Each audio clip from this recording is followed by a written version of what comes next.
Give us your name. Who are you? The one and only Jamma Wun, also known as Big Daddy Jam, also known as Jammin' J, also known as the Bohemian King, you know, Beat Tape J, all that fly stuff. Okay.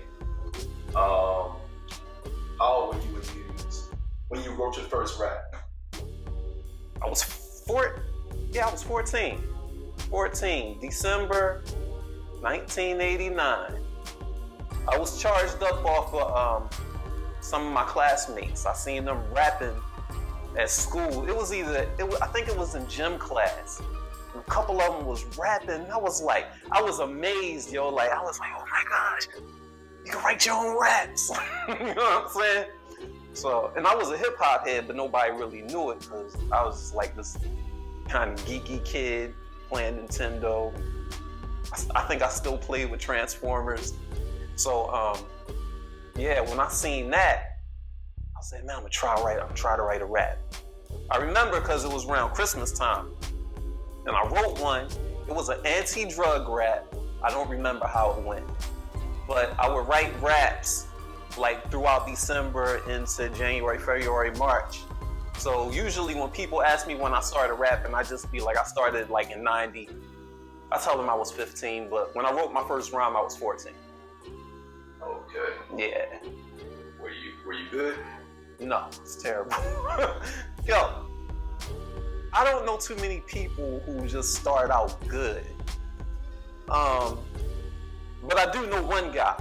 His name was Frody. And he was probably like 17 to 18 when he wrote his first rhyme. And he was a beast straight out of the gate. And he was like my favorite rapper for the longest time. I'm like, yo, how do you do that? To just write your first few sets of rhymes and you just all the way up here with like the best. Like, he was one of the best I ever heard. Like, but me, I was terrible. I had to practice. I think it probably took me maybe like 4 years. Like, I was about 19 years old and I think I kind of started getting good, like learning how to use my voice and like get animated and all that good stuff. Okay. And once you realized and feeling like you weren't very good at it. Terrible. What conscious efforts did you make to go from being what you felt like was terrible to being good? What did you do to Okay. Well, the things that I did to improve was I didn't write every day, but I tried to write like four 16s a week. I did mixtapes. I was constantly working on mixtapes. Like, it just never stopped. Like, I was out of school and I was looking for beats on, like, getting beats off the radio, wherever I could find them, making pause tapes, doing all of this stuff. And just, you know, back in the day, we had two radios. The one radio you used to play the beat, and the other radio you used to record. So I would do that. My homeboys would come over. We would practice together. We would do freestyles, and we would just record ourselves. And it was just like an ongoing thing. And we did that for 4 years before we went to the studio. Oh, I'm a smooth individual, by the way.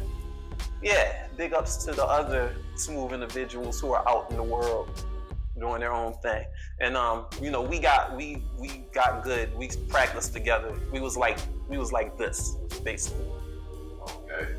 How many years you got it? All right. I'm 48 now.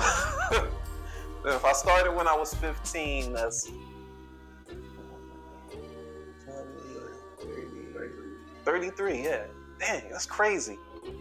Like, it's crazy to start rap. Like, you've been rapping before a lot of people were born. And you go to the open mic and it be people there in their 20s and you've been emceeing like before they was born. That's wild to think about.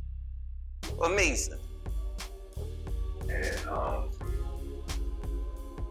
what's something that you have not done that you want to do musically? something I haven't done that I want to do musically.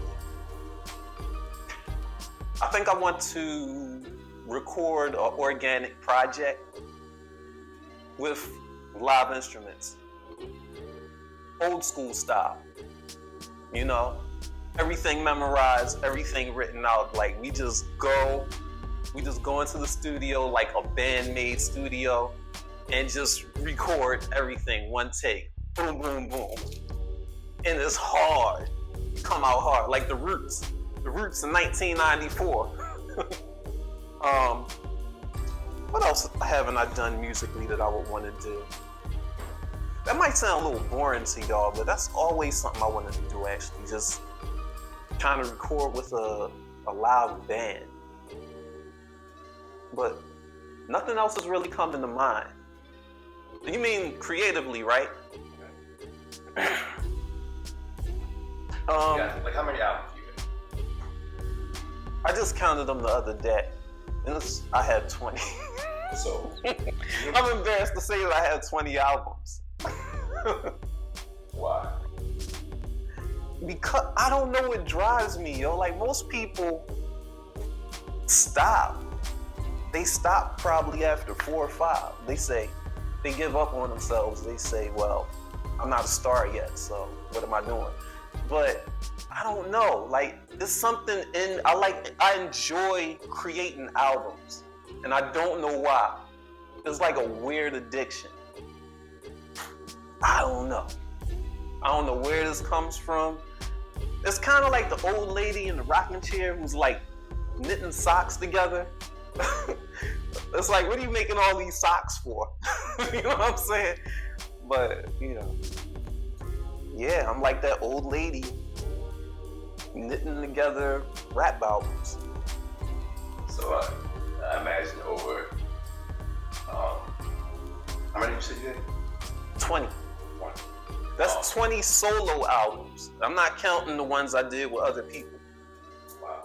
Yeah. So, like, I imagine that you've done a lot of different things over the span of that. I did a lot of different things. And there's still something left that you haven't done, which is record over a live instrument. Yeah, I wanna do it.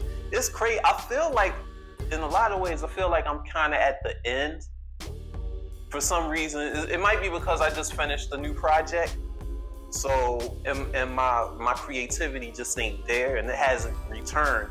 I finished the album like a few months ago, and my creativity haven't really came back yet. So I don't know. I feel kind of like I'm at the end.